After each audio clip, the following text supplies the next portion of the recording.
So, what's your name? My name's Laurie.Maves. And what do you make? I was thinking about your stuff, about making cool stuff. I try to make cool stuff, just like you make cool stuff. Yeah. You're a painter. I'm a painter. I'm a live painter. I paint. I decided I needed a name of like who I am, or what kind of paintings I paint. So I am the lollipop painter. The lollipop, because of the shape of the lollipop head? I paint lollipop heads. Got it. And I paint poppies, and those are two primarily the things that I paint. Oh, poppies as in flower, not poppies as in pop art. Got it. Nice. Poppies. And poppies and the lollipop heads. And how long have you been painting the poppies? The poppies I've been painting since 2008, and those started. I had done a short residency in southern Colorado, and I had taken photos on the property, and I was showing the photos. When I got back from my residency, I was doing these paintings with these orb circles. People say, what are these circles going on the faces that I paint? And they're orbs, and that all started down there. And my friend Karen White, who's a sculptor, was looking at my photos, and she's also a photographer, and she saw this one photo of this poppy that was on the grounds where I was staying, and she said, wow, you should do a painting about this, these poppies. And at that point, had you been painting much? I'd been painting, but more kind of figurative and Venus stuff, and these kind of self-portraits and things like that. So I had started painting poppies as a fundraiser for the Cunningham Foundation, and they're a local foundation, but they help a lot of kids programs here locally, but they are also funding a handful of programs in Ethiopia. So I was asked, because I'm also an art therapist, I was asked to go as the team's art therapist to Ethiopia with the Cunningham Foundation, and I thought I needed a fundraiser because it's pretty pricey to go to Ethiopia. So I made a whole series of poppy paintings. I made like 12 36 by 36 poppy paintings, because I thought florals would be nice and they would be easy to sell. So that's where all of my poppies started. And they all sold. Oh, that's great. And now I've been painting poppies, and they did raise lots of money.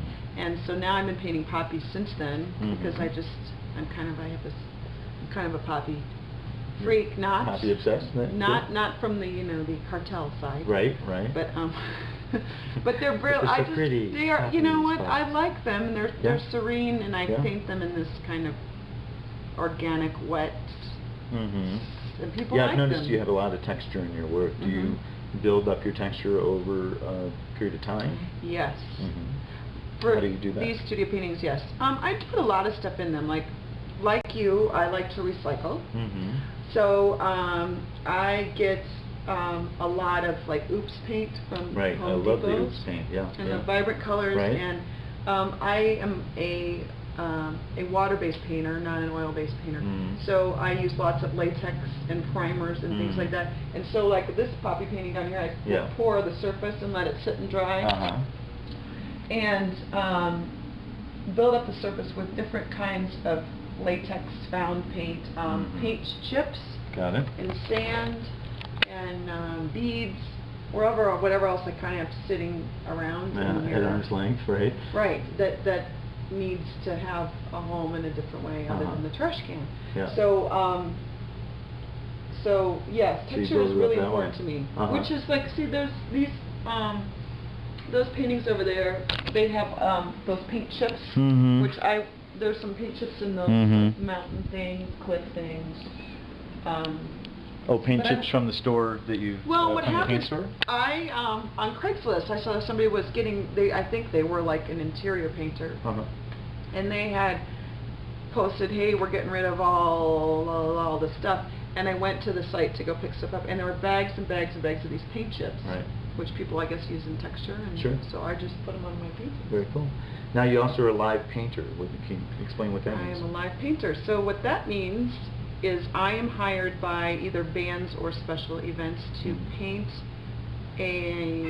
make a painting from start to finish during the time